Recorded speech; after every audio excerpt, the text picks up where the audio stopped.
एक स्टैंड तो कई बार मैंने कहा है कब ओके आपके आपके नमस्कार, मैं हूं बाबा विजेंद्र। आप देख रहे हैं द डायलॉग का यह खास चौपाल, यह खास शो। और इस शो में हमारे जाने पहचाने मेहमान, अब जो जाने पहचाने हो गए तो उसको मेहमान कहना ठीक नहीं है। हमारे द डायलॉग परिवार के सारे अस्थाई सदस्य हैं। मनोहर मनोज रिफॉर्म एक्टिविस्ट, और यह पहचान तो डायलॉग के अब फाउंडर्स में हो गए हैं, अस्थाई सदस्य हैं। मनोहर मनोज जी, दया सिंह जी, हमारे राजनीतिक विचारक चिंतक। मैं आपका स्वागत करता हूं चौपाल पर। हमारे वरिष्ठ पत्रकार अखिलेश अखिल जी मौजूद है। आप इन तीनों व्यक्ति को लगातार आप पिछले जनवरी फरवरी से द डायलॉग से इनके कंसर्न, इनके तमाम स्किल को, इनकी प्रतिभा को, इनकी प्रतिबद्धता से आप अपडेट हैं। तमाम दर्शकों का भी मैं अभिवादन करता हूं। आज आप खास शो देख रहे हैं। मैं बिल्कुल तो सभी मित्रों का, पैनलिस्ट का अभिवादन करते हुए मैं अपनी बात को अंजाम देना चाहता हूं। मित्रों, आज कत्ल की रात है। आधी संसद जो है भरने की तैयारी है। रात गुजरेगी, कल सुबह से वोटिंग शुरू हो जाएगा।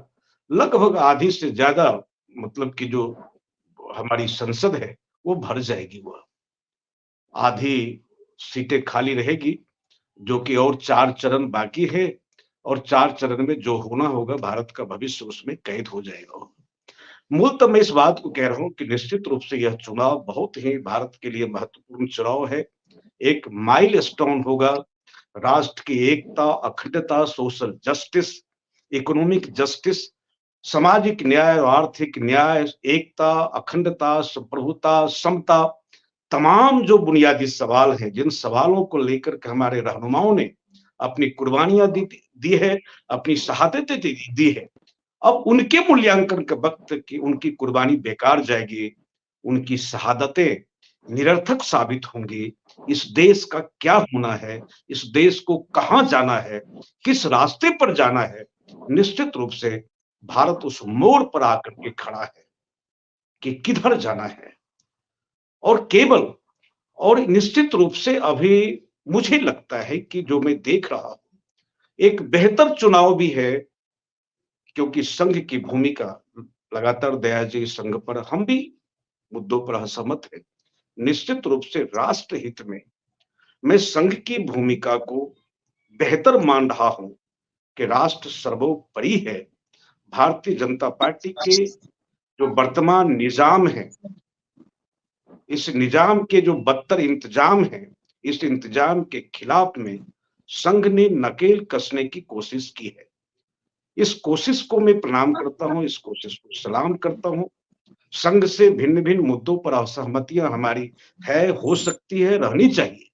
लेकिन बावजूद जो वर्तमान में जो संघ का प्रभाव है, वो संघ का प्रभाव निश्चित रूप से भारतीय जनता पार्टी की राजनीति को यह प्रभाव प्रभावित कर रहा है।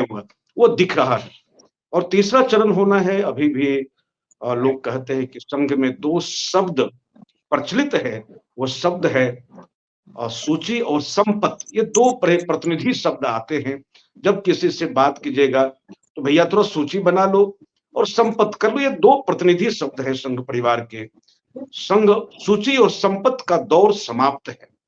चुनाव में लगातार घर घर बैठक, उनके यहाँ बैठक, मंडल की बैठक, शाखा की बैठक, गठ की बैठक, कहीं कोई बैठकें नहीं हो रही है। मौन है। और मौन इस तरह से है कि ना तो समर्थन कर रहे हैं, ना बाहर आकर के विरोध कर रहे हैं। तो यह सारी तैयारियां हैं और इसका प्रभाव निश्चित रूप से वर्तमान चुनाव पर, भारतीय राजनीति की जो भारतीय जनता पार्टी की जो अपनी अपेक्षाएं हैं, इस अपेक्षा पर प्रभाव संघ ने डाला है। निश्चित रूप से मैं इस पर चर्चा हम लोग करेंगे और मनोहर मनोज जी, अखिलेश जी इस पर बात करेंगे।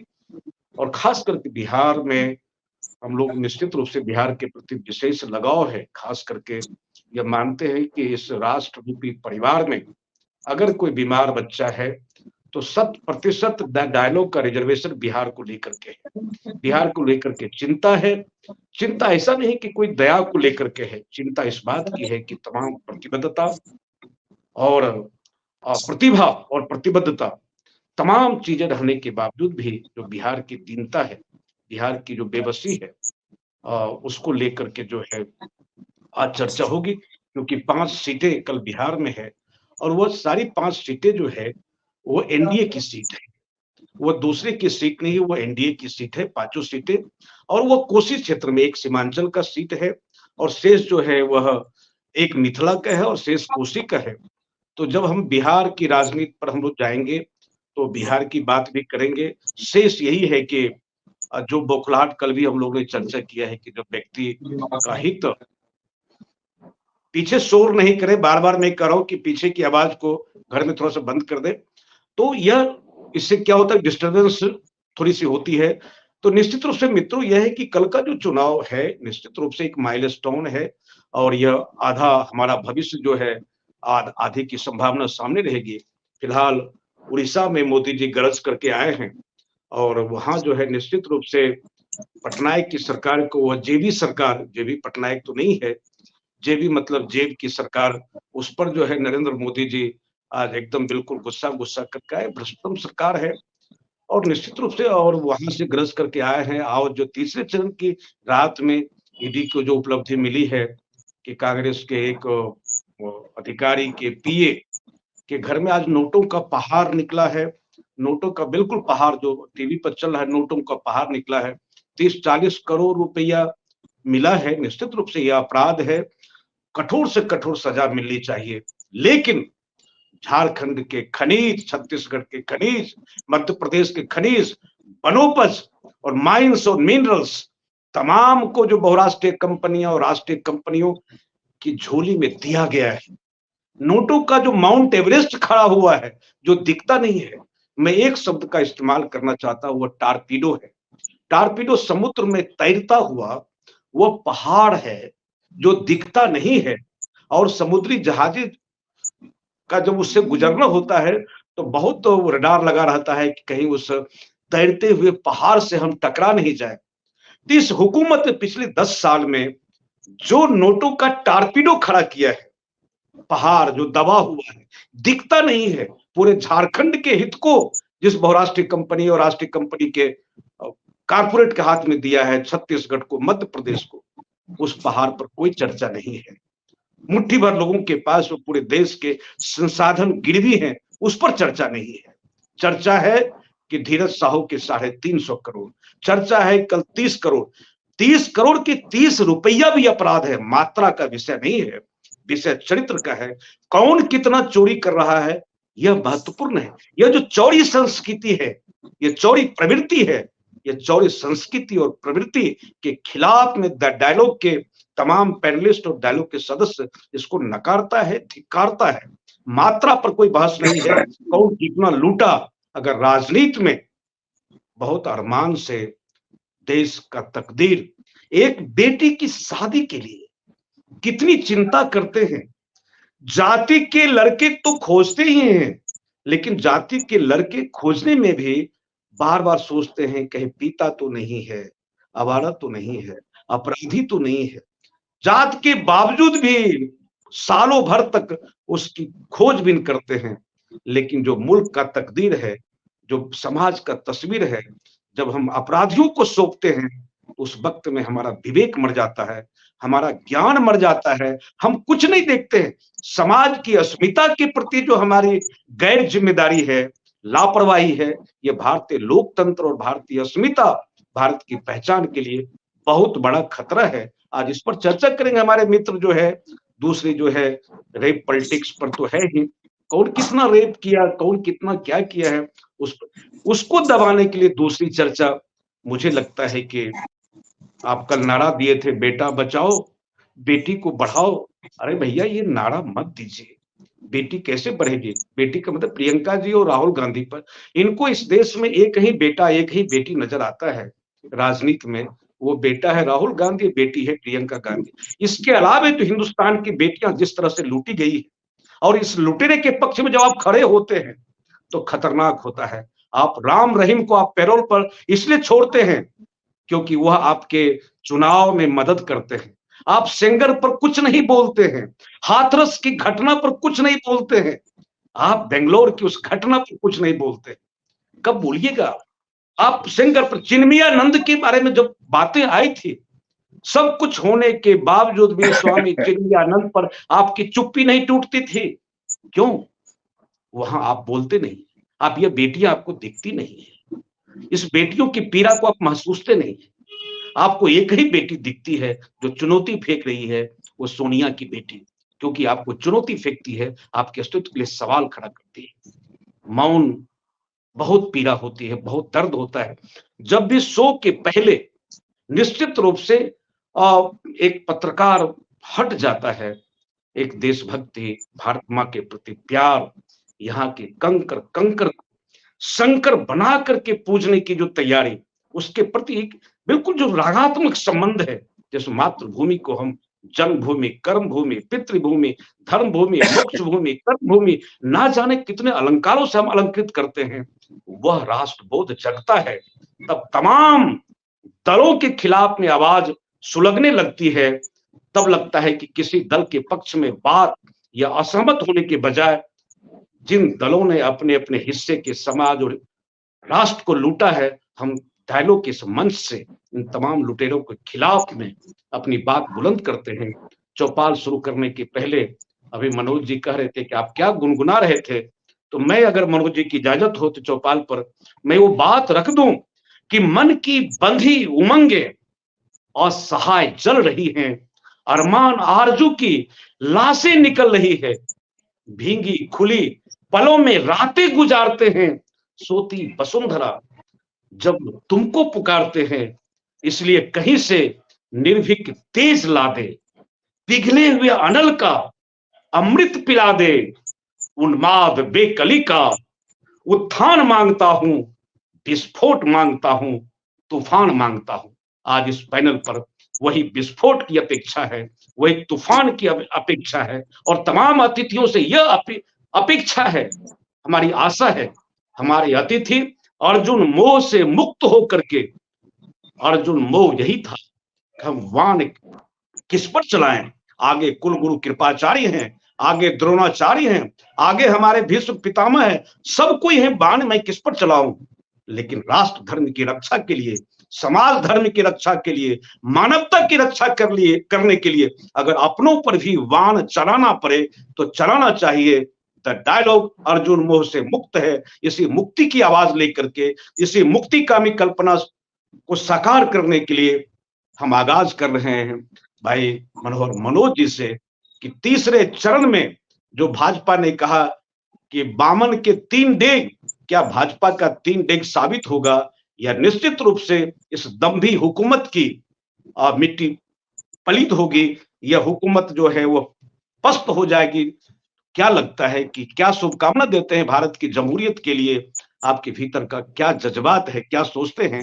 सीधे तौर पर मैं आता हूं मनोहर मनोज जी के पास में। देखिए, मनोज जी, आज के इस डायलॉग चौपाल शो में आपने इतनी साहित्यिक, लयात्मक और इतनी क्रांति और इतनी सब्जेक्टिविटी और इमोशन का हुंकार भर दिया कि मुझे लगता है कि बड़ा ही एक ऑब्जेक्टिव और वस्तुनिष्ठ रूप से राजनीतिक विश्लेषण करने के लिए थोड़ा सा अपने आप को संभालना पड़ेगा, क्योंकि आपने इस तरीके का जोशो खरोश भर दिया है। देखिए, तीसरे चरण का चुनाव मुझे लगता है कल उसकी तिथि है, और अब तक के जो पूरे जो अनुमानों और आकलनों का जो दौर आया है, और यहाँ तक कि अनौपचारिक रूप से तमाम विश्लेषणकर्ता जहां जहां चुनाव हुए हैं उसके रिजल्ट भी निकाल रहे हैं, और मुझे लगता है कि उस रिजल्ट में कोई मतलब कोई आश्चर्य नहीं दिखाया जा रहा है, बड़ा एक आकलन दिखाया जा रहा है कि इतना सीट पहले से थोड़ा कम हो जाएगा, कोई बहुत बड़ा उलटफेर। अब जैसे कि तमिलनाडु और केरल को लेकर के ये बताया जा रहा है कि भारतीय जनता पार्टी ने इतने महती प्रयास किए और उसमें पेनिट्रेट करने के लिए, इनरोड करने के लिए बहुत सारे अपने तरकीब निकाले, लेकिन वहां से कोई सीटें मिलती नजर नहीं आ रही। तो कुल मिलाकर के भारतीय जनता पार्टी की जो राजनीति, जिसमें वर्ग शत्रु उनका मुस्लिम बनता है, तो मैं आज एक पूरे राज्यवार मैंने आंकड़े देखे, और उन राज्यवार आंकड़ों में मुझे ये लगा कि जो मुस्लिम फैक्टर है, क्योंकि मुस्लिम फैक्टर देश के कम्युनल डिवीजन के बाद एक बड़ी नेचुरल है कि यह एक फैक्टर बनता है, और हम लोगों ने इस पर कई बार बातें कही हैं। तो असम, पश्चिम बंगाल और ये केरल, ये तीनों राज्य ऐसे हैं जहां पर कि मुस्लिमों की आबादी 25% से ज्यादा है। और फिर उसके बाद जो सेकंड रैंक है स्टेट का, उसमें है उत्तर प्रदेश जहां पर 20%, बिहार जहां की 17%, और फिर उसके बाद कश्मीर तो सबको मालूम है कि मुस्लिम मेजोरिटी स्टेट है। लक्षद्वीप जो है वो यूनियन टेरिटरी है लेकिन वो मुस्लिम मेजोरिटी है।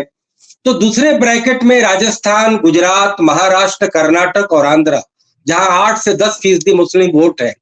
तो मुझे लगता है कि वो बीजेपी तो अपनी एक पारंपरिक राजनीति तो करती ही है, लेकिन इधर जो नया पैतरा, जैसे पहले भ्रष्टाचार को लेकर के मोदी ने जो पूरी नैरेटिव ऐसे गढ़ी कि हम तो केवल जो है इसके क्रूसेडर हैं और पूरा विपक्ष जो है भ्रष्टाचार में सना हुआ है, जबकि अंदर की स्टोरी अलग है कि वह केवल नेमिंग, शेमिंग, ब्लेमिंग करने में और उस नैरेटिव को गढ़ने में और विपक्ष को भ्रष्टाचार के उसमें फंसाने में वो कामयाब होते नजर आ रहे थे।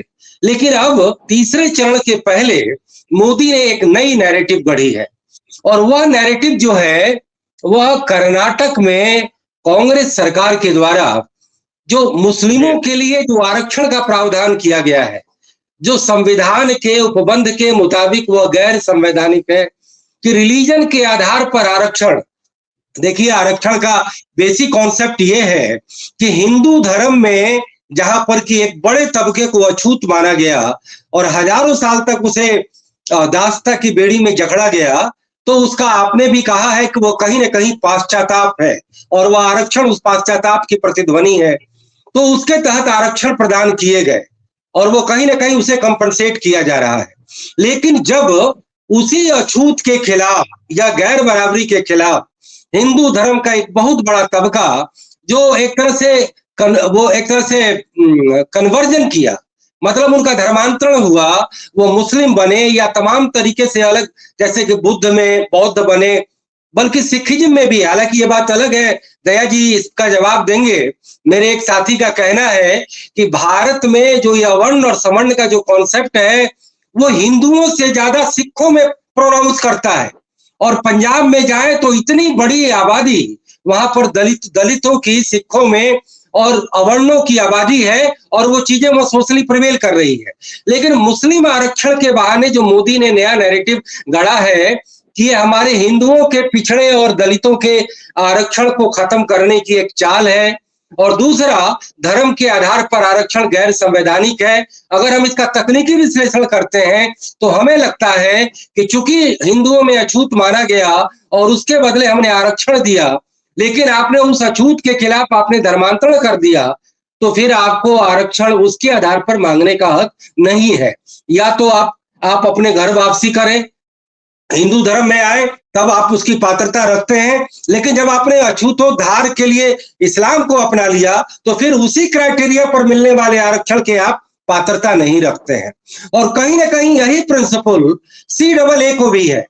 CAA का प्रिंसिपल ये है कि आपने जब धर्म के नाम पर अलग मुल्क बना लिए, आपने पाकिस्तान ले लिया, बांग्लादेश बना लिया, तो फिर आप धर्म बनाने के बाद मनोज जी आपको जवाब देना है कि जो आपने कहा है कि जब यहाँ के और विषमता को लेकर के जब इस्लाम धर्म स्वीकार कर लिया है, यहाँ से भाग कर यहाँ शोषण हुआ, वहां इसलिए गए कि आपको समता, एक साथ नमाज अदा करेंगे, वहां सब बराबर है, तो फिर रिजर्वेशन क्यों, जो सवाल खड़ा कर रहे हैं। लेकिन मुसलमान कम्युनिटी में भी जो अली अनवर आपके भी मित्र होंगे, सांसद रहे हैं, वहां पसमानदा मुसलमानों के सवाल को लेकर के वहां भी शिया और सुन्नी अहमदिया, आपको शायद पता हो कि भागलपुर मालूम है और जो अहमदिया समाज मुस्लिमों का है, विक्रमशिला ट्रेन से काफी लाशें वहां रखी रहती है, महीना 2 महीना 3 महीना पर ट्रेन बुक होती है, वहां से उनको दफनाने की भी जगह नहीं है, वहां से भी उन लाशों को ले करके आकर के कादियान है या कहीं है, वहां जाकर उनको दफनाना पड़ता है। वहां के मुसलमान अपने मुसलमानों को, अहमदिया है या कौन मुसलमान है ये नहीं पता है मुझे, मैं जानकारी नहीं रखता हूँ, लेकिन मैंने आई हैव सीन कि सैकड़ों की संख्या में वो ताबूत पड़ा हुआ ट्रेन से लाकर उनको दफनाने की इजाजत नहीं है।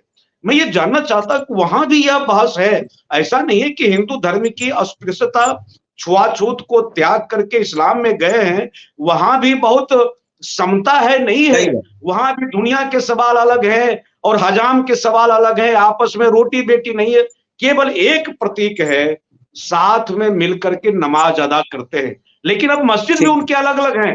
दया जी को जवाब देना है, सिखों में भी मैं दो लाइन मैं बस थोड़ा सा बोलना चाहूंगा।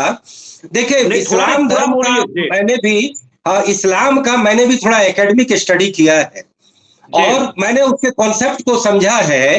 देखिए, इस्लाम का जो फंडामेंटल फिलॉसफी है वह समता मूलक समाज पर आधारित है और समानता उनके धर्म का एक बहुत ही बेसिक फीचर है।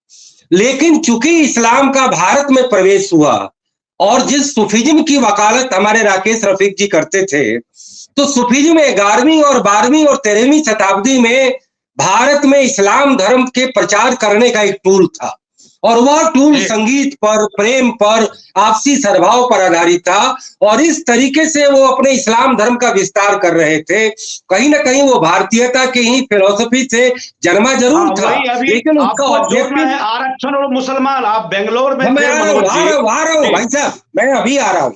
तो इस्लाम धर्म के बेसिक कॉन्सेप्ट पर सूफीज्म ने जो भारत में इस्लाम का प्रचार किया वो अपनी जगह है, लेकिन अंततः इस्लाम धर्म भी भारतीय समाज और संस्कृति के प्रभाव में आकर और हिंदुओं के सोहबत में आकर इस्लाम धर्म में भी वह छूत, गैर बराबरी और अलग अलग तरीके के सेक्ट पनपे। देखिए, भारत में 4 तरीके का इस्लाम का कॉन्सेप्ट है। एक देवबंदी है, दूसरा बरेलवी है, जो कह रहे वो नहीं, मोदी जी का जो मैं बता आ रहा हूँ उसी पे आ रहा हूँ, थोड़ा सा समय दीजिए। देखिए, देवबंदी थॉट, बरेलवी का थॉट भारत का स्पेशल थॉट है जो कि अलग अलग चिश्तियों, मीनारों और उसमें जो है जाता है और उसमें हिंदू भी जाते हैं, इस्लाम के फंडामेंटल्स के खिलाफ है। अहमदियों का, जिन्होंने की भारत के विभाजन को लेकर के ज्यादा बड़ी लड़ाई लड़ी। तो आज सवाल ये है कि आप इस्लाम के एक पैरेलल रिलीजन को पूरा सींचना चाहते हैं, मदरसा को लागू करना चाहते हैं और चूंकि आपका हिंदुज्म के कुछ चीजों से विरोध था, अछूतों से, दलितों से विरोध था, आप पॉलिटिकल अलायंस हिंदुओं के दलितों से बनाते हैं, पिछड़ों से बनाते हैं, कहीं ना कहीं to counter basic core of Hinduism. तो आपको उस धार्मिक आरक्षण को आपको फिर आपका वो हक नहीं बनता है, क्योंकि उसका बेसिक कॉन्सेप्ट हिंदुओं के अवर्ण और सवर्ण पर आधारित है। तो ये बात मोदी ने बड़ी अच्छी नैरेटिव गढ़ी है कि इस्लाम के आरक्षण के खिलाफ जाकर हिंदुओं के दलितों और पिछड़ों को गोलबंद करने का वह जो नैरेटिव है, ठीक वो भ्रष्टाचार वाली ही नैरेटिव से मेल खाता है।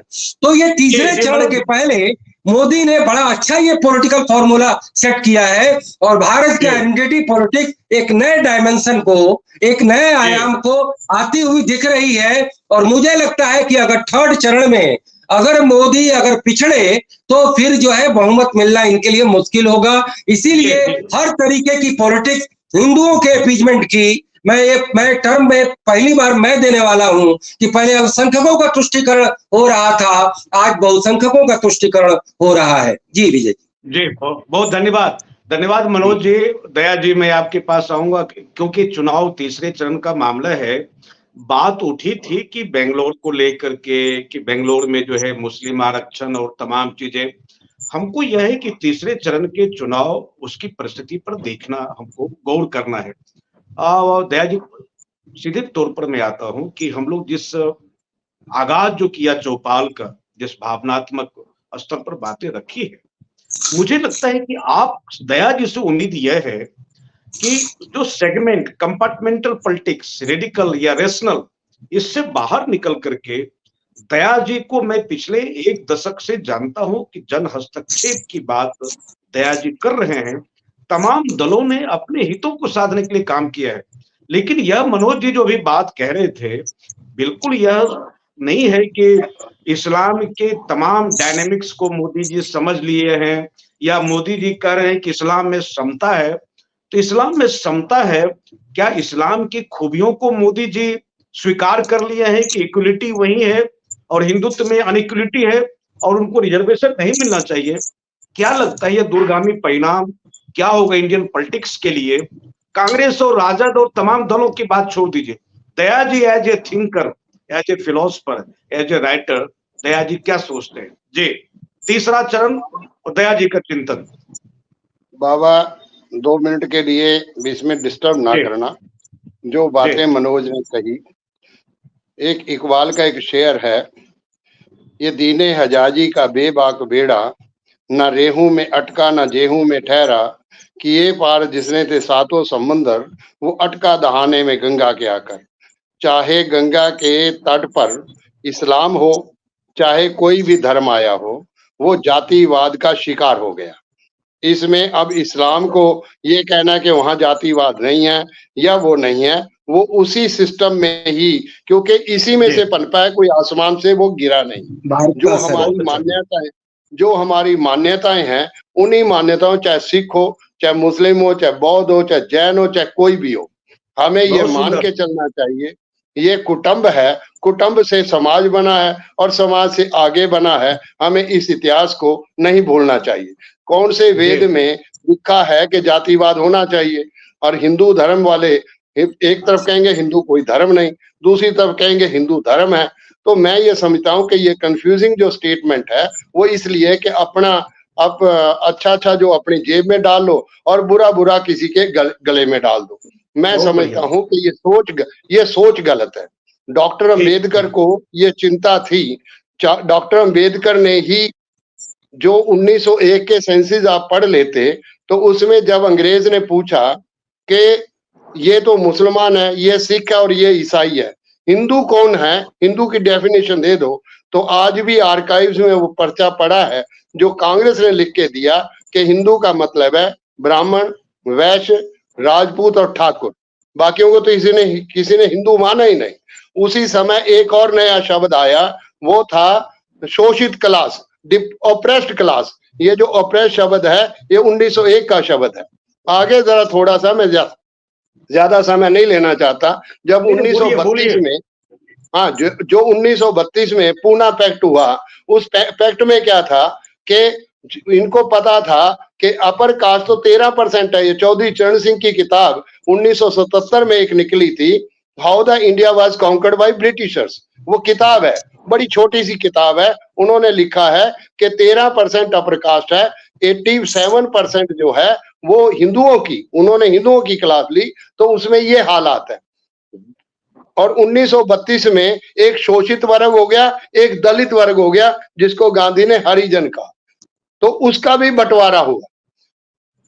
अम्बेडकर को पता था जब विभाजन होने लगा, अगर आर्टिकल 341 किसी ने पढ़ा हो, अम्बेडकर बहुत तेजी से चाह रहा था कि सारे मुसलमानों को पाकिस्तान चले जाना चाहिए।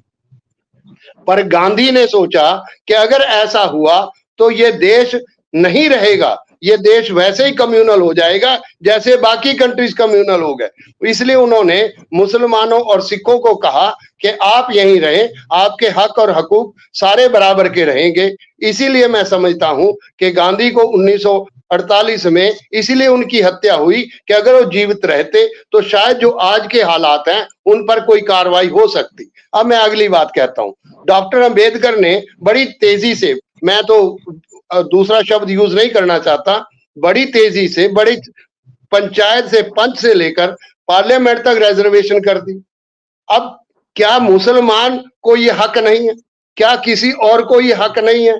हमने धर्म के नाम पर यह कह दिया कि धर्म के नाम पर आरक्षण नहीं हो सकता, और दूसरी तरफ आरक्षण के नाम पर सब कुछ हो सकता है।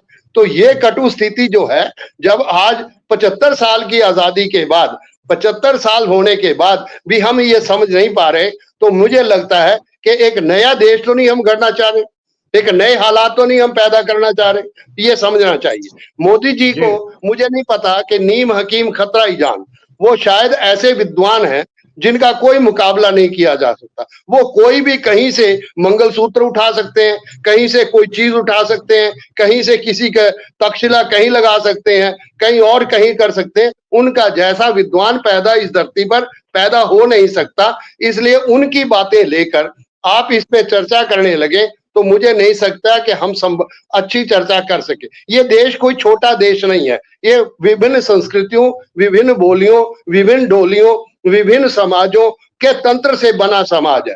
हर 12 कोस पर इसकी बोली भी बदल जाती है, इसकी सभ्यता भी बदल जाती है, इसकी संस्कृति भी बदल जाती है, इसका सब कुछ बदल। अगर देश को एक रखना है तो हमें कोई व्यवस्था क्रिएट करनी पड़ेगी। हम उसी ढर्रे पर 75 साल पुराने ढर्रे पर जाके ये बातें, ये मैं किसी से पूछना चाहता हूं कि आप कहें कि मुसलमानों को रिजर्वेशन नहीं होगा, क्या मुसलमान का गरीब गरीब नहीं है, मुसलमान का जाति जाति नहीं है, मुसलमान का ये वो नहीं है? ये कौन सी सोच हम लेकर चले? क्योंकि हम इसको हिंदू राष्ट्र, मनोज जी भी बोलना चाह रहे थे, एक प्रश्न नहीं, बस एक लाइन बीच में वो रास्ता कट जाएगा। मैं केवल आप बोले जितना बोलना है। मैंने आपसे ये कह रहा हूं कि मैं इस देश का नागरिक हूं, मैं भारतीय हूं, मुझे भारतीय होने पर गर्व है, पर मैं ऐसा भारतीय नहीं होना चाहता कि एक तरफ तो हम ऐसा तंत्र खड़ा कर दें कि उनके हाथ में और हिंदू मानसिकता को इतना बढ़ावा दे दे और हिंदुत्व के नाम पर इतना बढ़ावा दे दे कि इंसान को इंसान ही ना समझा जाए, और इतने पीठाधीश्वर और इतने पीठ 5-5, 600 करोड़ के, हजारों करोड़ के पीठ खड़े कर लें और ये साधु संत खड़े कर लें। मैंने पिछले बार भी ये लाइन कही थी कि जब साधु संत समाज को त्याग कर गए तो उनका क्या हक है राजनीति में आने का? अगर इस पर कोई चर्चा हो जाती तो आनंद आता। आनंद ये आता कि आपको बाबा, आपको ताकत होनी चाहिए, आनंद इस पर आता। ये 600 करोड़ के जो वो पीठाधीश्वर बैठे हैं, जिन्होंने कोई काम नहीं, कोई धंधा नहीं, कोई लेना नहीं, कोई देना नहीं, झूठ के नाम पर ये पुलंदा खड़ा किया, उस पर चर्चा हो जाती तो एक अच्छा था। मैं ये समझता केवल मैं पीठ का ही मामला नहीं है, वो मदरसा का भी मामला है, अंतिम लाइन, बोर्ड भी है, दुनिया से पैसे आते हैं। एक अंतिम लाइन है मेरी से, आप जो भी कहेंगे मुझे मान्यता होगी। एक अंतिम लाइन है, मैं ये समझता हूं कि जब आप एक जातिवाद को एक्सेप्ट करेंगे तो दूसरों को भी कोई रास्ता निकाल के उनको भी बराबर का हिस्सेदार बनाएंगे। ये डायरेक्टिव प्रिंसिपल भी हैं कॉन्स्टिट्यूशन के। ये बस इतना कहना चाहते हैं, किसी को मलाई ना करें। मैं 2 लाइन थोड़ा बोलना चाहूंगा जी। नहीं, थोड़ा सा सप्लीमेंट्री है। देखिए, दया जी ने जो पर्सपेक्टिव के पास आते, अखिलेश जी के पास आते तब दोबारा राउंड में चलते, लेकिन बोल लीजिए आप। हाँ, नहीं, लेकिन थोड़ा सा जरूरी है बहस को थोड़ा सा लाइव बनाने के लिए। देखिए, दया जी ने जो पूरी पर्सपेक्टिव पेश की, बड़ा एक सॉलिड और एक बड़ा ही लय में अच्छी बात कही, लेकिन मैं उनसे एक सवाल पूछना चाहता हूं कि आप मुसलमानों के हितैषी बन रहे हैं। मानवतावाद की कसौटी पर हमें किसी से नफरत नहीं है, हम सबको प्यार करते हैं, लेकिन मेरा एक सवाल है, आपने बुद्ध धर्म का जिक्र किया, सिख धर्म का किया, ये दोनों धर्म भारतीय सब कॉन्टिनेंट के भूमि और संस्कृति से निकले हुए धर्म है। इस्लाम अरब से निकला हुआ धर्म है। ठीक है, आप 1000 बार चिल्लाएं कि वो इंडियनाइज्ड हुआ है, इंडिया में उसका एक अलग फलक तैयार हुआ है, लेकिन बुद्धों ने और सिखों ने अलग मुल्क नहीं बांटा, भारत को अलग टुकड़ों में नहीं गए, भारत में ही रहकर अपनी अस्मिता की तलाश की उन्होंने। इस्लाम ने अपना अलग मुल्क बांटा। मैं एक एग्जांपल देता हूं, बांग्लादेश एक अलग इस्लामिक मुल्क है और बांग्लादेश एक इस्लाम के नाम पर पैदा हुआ। अलग ठीक है, कॉन्स्टिट्यूशन में उनका इस्लामिक ऑफिशियल रिलीजन नहीं था और हिंदुओं की संख्या 18 से 20% थी, लेकिन वहां के सारे अतिवादियों ने उसे भी धर्म प्रधान मुल्क बना दिया है। और ठीक बांग्लादेश के बगल में भारतीय स्टेट वेस्ट बंगाल, वहां पर 28% मुस्लिम की आबादी है। और ठीक उसके उधर आप पश्चिम में जाए, उत्तर में जाए, आसाम में 32% मुस्लिम की आबादी है। ये कौन सा लॉजिक कहता है कि आप इस्लाम के नाम पर मुल्क बना लेते हैं? और उसी के बगल में इन पन्नों को जब आप खोलना चाह रहे हैं, अखिलेश जी के पास आएंगे, मनोज जी बोल लंबी बात खत्म हो गई ना, मेरा बात खत्म हो गया। देखिए, इतनी लंबी बात कर, मैं उसका जवाब दे देता हूँ, आपको जवाब चाहिए ना मेरे वाला। जवाब अभी नहीं लेंगे, इसलिए मैं मनोज जी को रोक रहा था। बहस बहुत बड़ी है और सेपरेट बहस की जा सकती है। अखिलेश जी के पास मैं आऊंगा कि तीसरे चरण में हिंदू मुसलमान आरक्षण, ये तमाम चीजें हैं और सभी मित्र जो है ना, हम लोग तो दब जाते हैं, हम लोग और बात करेंगे इस पर। विषय 20 मिनट में खत्म नहीं होगा। हम तो एक एक घंटा साथियों को सुनना चाहते हैं। दया जी बोले, कल भी दया जी आप नहीं थे, हम लोगों ने चर्चा की है कि एक मित्र 50 मिनट 30 मिनट अपनी बात रखे और हम लोग बैठेंगे, हम लोग छोटा छोटा प्रश्न करेंगे ताकि बहस को और संजीदा बनाया जा सके।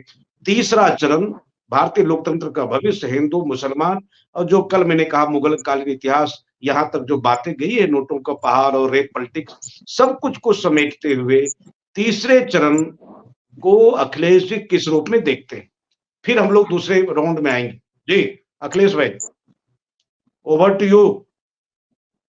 नहीं, अब जो है दूसरे राउंड में आने की जरूरत नहीं है, आप लोग काफी बोल चुके हैं। और ये जो है ना, क्योंकि आप लोग बहस को कहीं और ले जाते हैं। चुनाव की बात चलते चलते आरक्षण पर बात चली गई और तमाम तरह की बात चली गई। मैं ये कह रहा हूँ कि धार्मिक आरक्षण मुद्दा बना है, कोई अनसुटेबल डिबेट नहीं हुआ है। धार्मिक आरक्षण मुद्दा बना है तीसरे चरण में, तो उस पर बात होनी चाहिए। मुस्लिम आरक्षण को लेकर जो बात हो रही है, अभी पिछले महीना ही प्रधानमंत्री मोदी जी 5 लोगों को वो दिए, क्या कहते हैं ये राष्ट्रपति पदक जो होता है, क्या बोलते हैं उसको? अरे भारत रत्न बोलिए ना सर। हाँ, भारत रत्न।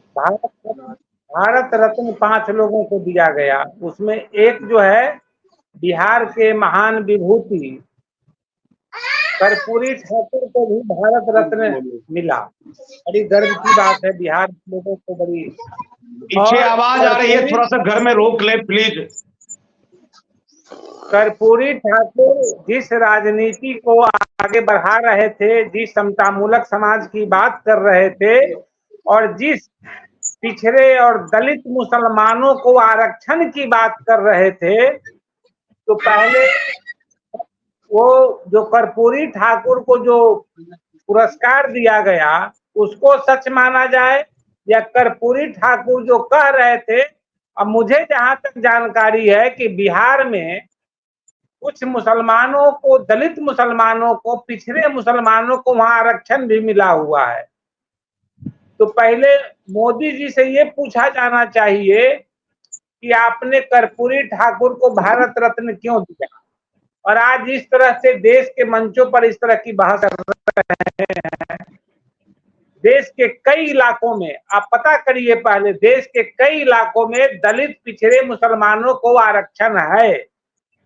और अभी जो कर्नाटक का जो मामला है, वो कर्नाटक का मामला पहले से चला आ रहा था, और समझिए कि उसमें जो नया ट्विस्ट आया है कांग्रेस के शासन में, उसको लेकर अभी एक नया प्रयोग बीजेपी कर रही है पूरे देश में। देखिए थोड़ा सा एक लाइन में क्लैरिफिकेशन कर दूं अखिलेश की बात का। देखिए कर्नाटक में अलग धर्म का एक ब्लॉक बना करके आरक्षण दिया जा रहा है, और बाकी जगहों में पिछड़ों में जो मुस्लिम आते हैं, दलितों में जो आते हैं, जो बिहार का आप जिक्र कर रहे हैं, वो ऑलरेडी है, लेकिन एक अलग ब्लॉक बना दिया रिलीजन के नाम पर। जैसे पासवान ने 9 बौद्धों को आरक्षण दिया 2%, तो वो एक अलग ब्लॉक बना दिया। आप अपनी बात तो दोनों में अंतर है, दोनों में अंतर है। मनोज जी को बात रखने दिया जाए जी। बहुत अलग है। नहीं क्लैरिफिकेशन जरूरी था ना, क्लैरिफिकेशन ठीक बात है, यह बहस के लिए बहुत अच्छा है जी अखिलेश भाई। मैं वही बता रहा था कि कर्नाटक का मसला थोड़ा सा दूसरा है, मैं वही बता रहा था। सबसे बड़ी चीज ये है कि आखिर मुसलमानों को लेकर इतने नाराज क्यों है प्रधानमंत्री मोदी? क्या कहना चाहते हैं की बात करें? 3-4 कानून लेकर आए, सीए लेकर आए, मुसलमानों की आरक्षण की बात करते हैं। मेरा मानना है, मैं दया जी के 100% बातों से मैं सहमत हूँ, सारी बातों से सहमत हूँ। जब इसी देश के सारे नागरिक हैं और धर्म के आधार पर हिंदुओं को आरक्षण दिया जा रहा है, तो मुसलमानों को क्यों नहीं, और बौद्ध को क्यों नहीं, और सिखों को क्यों नहीं? जब सारे लोग इसी देश के नागरिक हैं, तो फिर आरक्षण को लेकर फिर अलग अलग मापदंड क्यों? चलिए, आरक्षण पर हमको नहीं बोलना है, क्योंकि आरक्षण आप ही बोलते रहिए, आप लोग अपना करते रहिए। मेरा ये मानना है कि इससे बीजेपी को कोई लाभ हो नहीं रहा है। संघ की पूरी राजनीति ये मुसलमानों के खिलाफ रही है, और वही संघ से जुड़े हुए जो बीजेपी के और संघ के कई नेता हैं, पासमानदा मुसलमानों को, अल्पसंख्यक समाज मोर्चा जो उनका है, वो क्या करना चाहता है, उसको क्या डिब्बा दिखा रहा है। उन मुसलमानों को, उन मुसलमान पुरुषों और काशी के और उत्तर प्रदेश के बहुत मुस्लिम महिलाओं के बीच में बहुत सारे खेल चल रहे हैं बीजेपी के तरफ से। आखिर कौन सा संदेश दिया जा रहा है, कौन सा माने राष्ट्र धर्म का कहानी उनको सुनाया जा रहा है, और बीजेपी और संघ के तमाम राष्ट्रगान को वो स्वीकार कर रहे हैं। ऐसा सब कुछ नहीं होता है। इसी देश में जो 2-3 जो है मठा वो है सेक्ट है, ये बरेलवी सेक्ट है, तमाम सेक्ट सब है, उनकी भी अपनी कहानी है, उसमें मैं नहीं जाता। अभी बात हो रही थी कि तीसरे चरण के चुनाव में क्या होगा। तीसरे चरण के चुनाव में अगर 2 चरण पहले के 2 चरण का चुनाव में जिस तरह से वोटिंग हुई है, अगर वही वोटिंग तीसरे चरण में आ गई तो बीजेपी की मुश्किलें बहुत ज्यादा बढ़ जाएगी। आपको बता देते हैं, गुजरात में 25 सीटों पर चुनाव होने जा रहा है। 2 सीटों पर आम आदमी पार्टी का भी उम्मीदवार खड़ा है, और बाकी जो है कांग्रेस और बीजेपी के बीच में भिड़ंत है। सबसे बड़ी बात क्या है, गांधीनगर सीट से अमित शाह चुनाव लड़ रहे हैं। 29, 30, 35 साल से समझिए कि वह सीट बीजेपी के पाले में है। वो मनसुख मंडाविया जो स्वास्थ्य मंत्री हैं देश के, और वो रूपाला जी, उनकी सीटें फंस गई है इस बार। और ये रूपाला के बारे में कुछ बोल गए तो पूरा का पूरा गुजरात का छतरी उनके खिलाफ खड़ा है।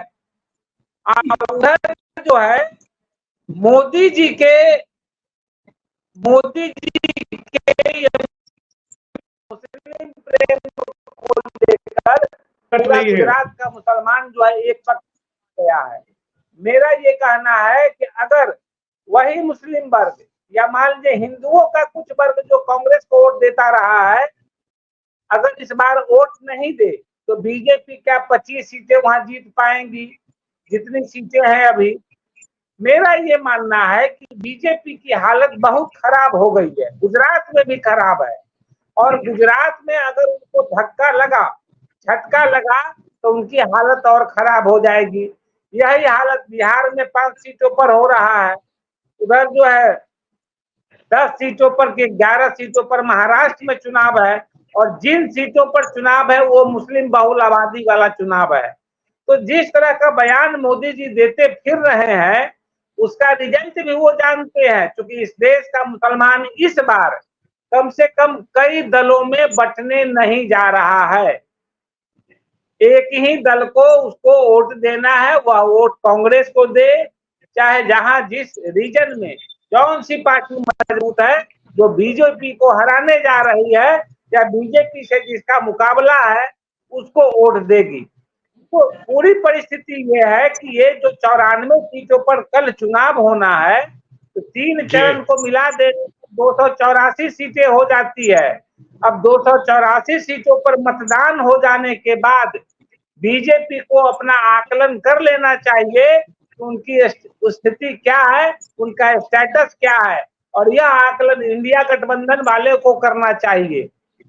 हम लोग चूंकि किसी पार्टी से नहीं जुड़े हुए हैं, लेकिन सबसे बड़ी बात यह है कि लोकतंत्र में अगर चुनाव होता है और चुनाव की प्रक्रिया अगर सही तरीके से हो जाती है, अभी भी ईवीएम को लेकर बहुत सारे सवाल खड़े हो रहे हैं। अभी भी समझिए कि 2 चरण के जो चुनाव हुए हैं उसका एग्जैक्ट फिगर अभी सामने नहीं आया है, और कांग्रेस वाले कोर्ट कचहरी भी पहुंच गए उसको लेकर। एग्जैक्ट फिगर क्यों नहीं आया, कितना मतदान हुआ है। तो कुल मिलाकर कहानी ये बनती है, प्रधानमंत्री मोदी देश में घूम घूम कर जितना भी भाषण देते फिरे, इस बार फंस चुके हैं, बीजेपी फंस चुकी है। और चरण के चुनाव में अगर बीजेपी बेहतर परफॉर्मेंस नहीं कर पाती है और मतदाता बड़ी संख्या में मतदान नहीं करते हैं, तो बीजेपी की हालत अगले चरण के चुनाव में भी खराब होगी। और जिस तरह के चुनाव हो रहे हैं ऐसे में साफ लगता है कि बीजेपी काफी कमजोर स्थिति में पहुंच गई है। जी, बहुत बहुत धन्यवाद अखिलेश भाई। बिल्कुल जो है, क्योंकि अभी चुनाव का मौसम है, नेताओं राजनीति का सीजन चल रहा है और इस सीजन में अखिलेश जी की सूचनाएं लोगों को ज्यादा प्रभावित करेंगी।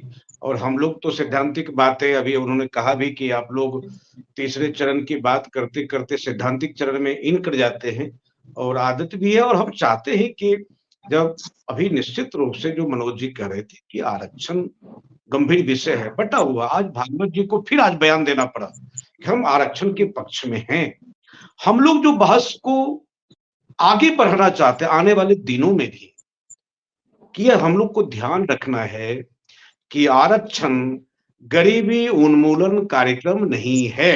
एक बात, आर्थिक आधार पर सदियों से भारतीय समाज में जातियों का शोषण नहीं हुआ। दो, अगर आर्थिक आधार पर शोषण, बहुत सारी कहानियां हैं कि शिवाजी जब वो हिंदू पदपादशाही की स्थापना करते हैं, जब तिलक देने की बात आई, शिवाजी के पास में कोई पैसे की कमी नहीं, क्योंकि ओबीसी थे, उसको तिलक देने के लिए भी कोई पंडित यहाँ हाथ से नहीं थे, उनको पैर के अंगूठे से शिवाजी को तिलक दिया गया था। शिवाजी कोई आर्थिक रूप से विपन्न नहीं थे जाति स्तर पर। इसलिए जाति स्तर पर अगर अस्मिता के साथ खिलवाड़ हुआ तो जाति स्तर पर सारी बातें करेंगे। अगर जाति से उब करके आप इस्लाम धर्म में गए, या समता, यहाँ विषमता थी तो वहां चले गए छुआछूत के डर से, वहां छुआछूत नहीं है।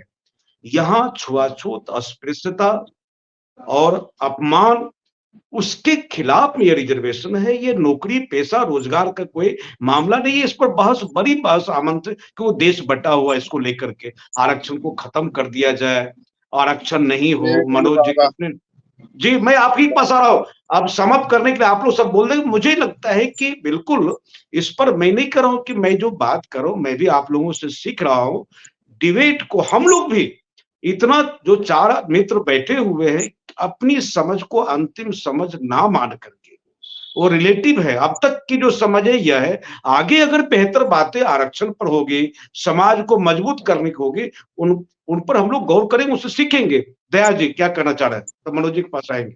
मेरा केवल इतना कहना है, जो ये बार बार हम बात कर रहे हैं, इस्लाम जो है वो 20% से ऊपर इस देश में कभी नहीं रहा। मुगल सल्तनत में भी उसकी आबादी 20% से ज्यादा नहीं थी। आज भी इस भारत में उसकी आबादी 20% से ज्यादा नहीं। एक तो ये जो वहम डला हुआ है, ये हिंदू मेजॉरिटेरियनिज्म ने जो समस्या खड़ी की है और सबको नीचा दिखाने का जो सिस्टम अडॉप्ट किया है, ये बेसिकली गलत है। मैंने फिर कहा है कि जो जातिवाद कन्वर्शन, किसी मुगल सल्तनत ने किसी को धक्के से कन्वर्शन नहीं की, लोग अपने आप कन्वर्ट हुए।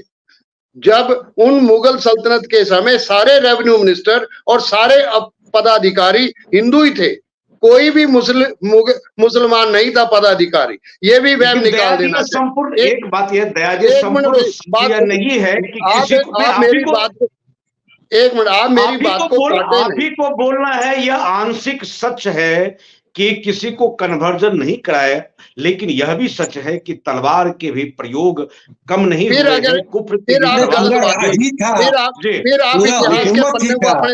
फिर आप इतिहास के पन्ने अपने तौर पर देखना। ऐसा नहीं कि बहुत मुगल जो है बहुत महान थे, और मुगल ने मीना बाजार नहीं लगाया, और मुगल ने हिंदुस्तान पर अत्याचार नहीं किया। नहीं, अगर मैंने नहीं बोलना आपको ठीक नहीं लगा तो मैं बोलना बंद कर देता हूँ। इतिहास के गलत इतिहास को अगर आप पेश करते हैं, या तो इतिहास पढ़ लें हम, और या इतिहास को समझ लें हम। मैंने ये कहा, मैं आपको मानता हूँ दया जी, एक बार मैं आप ही को बोलना है। आप बोलने देंगे कि नहीं बोलने देंगे? मैं ये कह रहा हूँ कि आप विद्वान सारे, आपकी विद्वता पर मुझे शक नहीं है, पर जिस ढंग से आप पेश करना चाह रहे हैं, कोई कन्वर्शन तलवार के नाम से नहीं हुई। जो गुरुओं का नाम लेकर तलवार की बात करते हैं, गुरुओं के साथ मुगल सल्तनत के खट्टे और मीठे संबंध रहे हैं। जितनी भी शिकायत की है वो हिंदुओं ने की है गुरुओं के खिलाफ। जहांगीर के समय गुरु अर्जन देव जी की शहादत हिंदुओं की शिकायत से हुई। जो छोटे साहिबजादे थे उनकी भी हिंदुओं ने शिकायत की। गंगू और ये जो बातें हम बोल रहे हैं, एक मिनट बात सुनो, एक मिनट आप अगर ये समझते हैं कि इतिहास को अपने ढंग से आप पेश करना चाहते हैं, मैं उसका पार्ट नहीं बन सकूंगा। मैं ये कह रहा हूं कि इतिहास के पन्नों को सारी मुगल सल्तनत और सारे इस्लाम को और सारे मुस्लिम, और जो ये कहा जा रहा है कि हमने उनको अलग देश दे दिया, आप ही ने ही 1937 में हिंदू राष्ट्र की बात की थी, तो आपने तो देना ही थे। आज जब आप हिंदू राष्ट्र की बात कर रहे हैं तो खालिस्तान तो आप प्लेट में डालकर दे दें। आप करना क्या चाहते हैं? आपका मिजाज क्या है? मैं ये समझ किस मुगल एक बात दया जी मुगलों के इतिहास को हम लोगों भी नहीं पढ़ा है, और आपने ज्यादा पढ़ा है। इतने मुगलों के इतिहास के कैरेक्टर इतने गंदे रहे कि बाप तक को भी नहीं छोड़ा, बेटा तक को नहीं छोड़ा, बाप बेटे के रिश्ते नहीं रहे, तो हिंदू समाज और भारत के साथ कैसे रिश्ते रहेंगे? हिंदुओं में किसने बाप को छोड़ा? की गर्दन हिंदुओं में किसने बाप को छोड़ा? मुगलों की बात करें? हिंदू राजाओं में किसने बाप को छोड़ा? अरे हिंदू भी घटिया थे तो मुगल कोई बेहतर नहीं थे। राजा है, राजा को राजा के तौर पर देखे, राजा के तौर पर आपको हिंदू धर्म और मुसलमान में ना बांटे। दया जी हम अभी तक रावण का पुतला जला रहे हैं, कंस का पुतला जला रहे हैं। एक बार आप मुगलों का तो पुतला जलाइए जिसने बाप को भी जेल में बंद करके रखा। क्या आपके लिए मुसलमानों को टारगेट क्यों कर रहे हैं? राजा अच्छे हुए मुसलमानों के साथ खड़ा करके मेरे ऊपर ये इल्जाम क्यों लगा रहे हैं? दया जी भारत की मिट्टी पर शासन किया, हम अपने आक्रांता को जो है ना, अरे मैं आक्रांता को आका नहीं बना सकता। मैं हिंदुस्तान की मिट्टी में माँ के बलात्कारी को बाप नहीं कहा जा सकता। हिंदुस्तान की कौन सी मिट्टी है, कहां से मिट्टी हो गई? हिंदुस्तान कितना बड़ा है उसका ज्योग्राफी हम बना लेते हैं। ज्योग्राफी कितनी है हिंदुस्तान की? हिंदुस्तान को किसने एस्टैब्लिश किया? ये जो इतिहास ढंग से पेश किया, बाबर को नमन किया जाए, औरंगजेब को नमन किया जाए, आपका अकबर के मीना बाजार को नमन किया जाए। क्या बात कर रहे हैं? क्या आप इतिहास बता रहे थे आज? गलत इतिहास। अगर इतिहास को इस ढंग से पेश करना चाहे तो ये मोदी जी ने और आपने पेश कर दिया। मुझे दो लाइन मुझे भी बोलने दीजिए। आप चाहते नहीं है को स्थापित करना चाह रहे। बिल्कुल मैं आपकी बात। मनोज जी अरे बस 2 लाइन देखिए दया जी, आपने ये जितने अपने नैरेटिव गढ़े एक बार भी इतने दिनों में। मनोज जी अपने नैरेटिव को आप समझने की कोशिश करें, मेरा कोई नैरेटिव नहीं है। आपने हमारे ऊपर लगाया, आपने मुझे मुस्लिम तुष्टीकरण के साथ खड़ा किया, आपने आज तक मैं नहीं चाहता आपके इतिहास को इतिहास मानूं, मैं नहीं मान सकता। बनाना चाहे, रावण की कथाएं सुनना चाहे, मैं नहीं मान सकता। ठीक है, आपका क्या सर्टिफिकेट है कि आपका इतिहास सही है और विजेंदर की इतिहास गलत है? मैंने कभी नहीं कहा कि मेरा इतिहास सही है, पर आप एक बात का जवाब दीजिए। मुझे एक बात का जवाब दीजिए। हम ये एक्सेप्ट नहीं करेंगे अपने इस तरह का इतिहास पेश नहीं किया करें। हमें अंजाम नहीं है, ना तो आपने गुरु ग्रंथ पढ़ा ना आपने वेद पढ़ा। मेरी गारंटी है इस बात। अच्छा ठीक है, आप कौन से विद्वता की आप इस्लाम में आगे खड़ा करना चाहते हैं? जब भी मैं बात करता हूँ तो आप कहते हैं आप इस्लाम को सपोर्ट कर रहे हैं। आप तो लगे झोझो करने में मतलब का। पर हम लोग कल चर्चा करेंगे। दया जी आप मौजूद रहिएगा, कल हम लोग 1 घंटा हम लोग जो है बातें हुई है। तो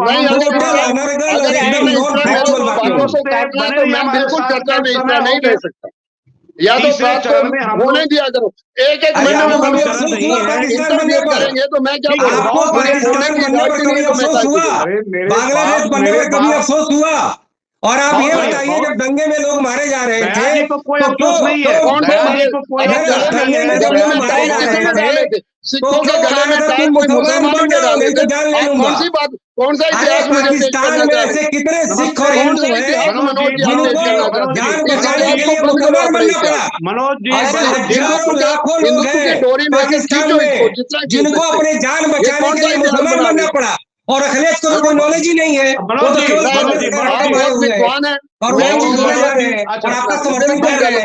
पाकिस्तान में लाखों लोग हैं जो अपनी जान बचाने के लिए मुसलमान प्रचार करना चाहते हैं, पूरा हक का प्रचार करें। क्या मैं प्रचार उसका कर रहे हैं? बात नहीं कर सकता। झूठ बोल रहे हैं। अरे नहीं तो बस ठीक है, बहुत बहुत धन्यवाद। और अखिलेश भाई बहुत बहुत चलते चलते धन्यवाद, कुछ बात शुक्रिया कहें। आपका। अखिलेश तो भाई क्या चलते और झूठ बोले जा रहे हैं आप? कोई बात कोई नहीं। बात नहीं, अखिलेश भाई आप सच बोलते हैं, सच बोलो। कोई सच का अखिलेश भाई प्रमाण दीजिए, प्रमाण अरे दीजिए, झूठ, लॉजिक बार बार दीजिए, आप कह रहे हैं मैं झूठ बोल दृष्टांत रहा हूँ। दीजिए। हाउ शुड आई एक्सेप्ट, हो गया हाउ शुड आई हो एक्सेप्ट गया। मनोज कि वो बार बार कहे नहीं, कि बस मैं झूठ ठीक। बोल रहा हूँ, नहीं वो नहीं सच के नहीं, ठीक है। देवता बन गए। मैं ये Why किसी you want पार्टी to के make प्रति the और same हारे की mistake बात again? नहीं कर रहा हूँ।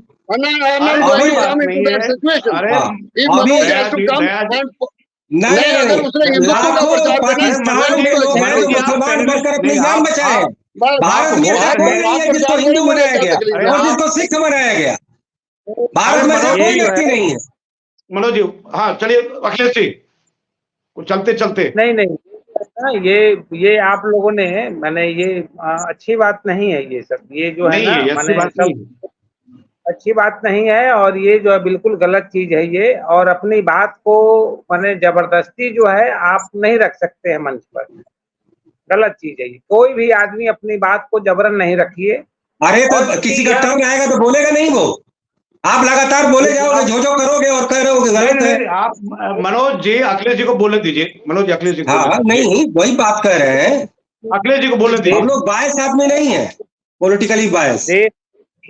देश देख रहा जी है, और क्योंकि बहुत सारे लोग देखते हैं कार्यक्रम को। मैं ये कह रहा हूं कि अपनी बात रखिए, लेकिन जबरन कोई बात ना हो। दया जी के बात पर किसी को भी आपत्ति है तो आप अपना तर्क रख सकते हैं। आपकी बात पर दया जी को परेशानी है या हमारी बात पर किसी को परेशानी है तो आप उसको सुधारिए, तर्क दीजिए, लेकिन इस तरह से चीप पोल नहीं करना चाहिए। मैं ये कह रहा हूं कि मेरा ये अंतिम रूप से ये कहना है कि तीसरे चरण का चुनाव जो है ये काफी अहम है, और इस अहम इसलिए भी है, ये टोटल का टोटल 284 सीट पर चुनाव कल संपन्न हो जाएंगे। इस जी। चुनाव के संपन्न होने के बाद बीजेपी, कांग्रेस या तमाम पार्टियां, जितनी पार्टियां चुनावी रणनीति में, राजनीति में खड़ी है, सबका आकलन अपना अपना हो जाएगा। मैक्सिमम आधा से ज्यादा सीटें लोकसभा की कल संपन्न हो जाएगी। मैं इसको दूसरे तरीके से देख रहा हूं। महाराष्ट्र से लेकर बिहार और गुजरात, इन जगहों पर ज्यादा थोड़ा सा लोगों की नजरें लगी हुई है कि गुजरात में क्या होता है और महाराष्ट्र में क्या होता है। और बीजेपी की पूरी कोशिश ये है कि इस बार के चुनाव में महाराष्ट्र में बेहतर परफॉर्मेंस किया जाए, ताकि पुरानी सीटें उनको, जिसने पुराने पिछले चुनाव में जितनी सीटें मिली थी उसी हिसाब से उनको सीटें मिली, क्योंकि सरकार बनाने में उसको सुविधा हो। लेकिन जो रिपोर्ट आ रही है महाराष्ट्र से, वो काफी निगेटिव रिपोर्ट आ रही है। उद्धव ठाकरे और शरद पवार के समर्थन में, क्योंकि उनकी पार्टी टूटी है, भावनात्मक रूप से पूरे महाराष्ट्र के लोग खड़े हो गए हैं।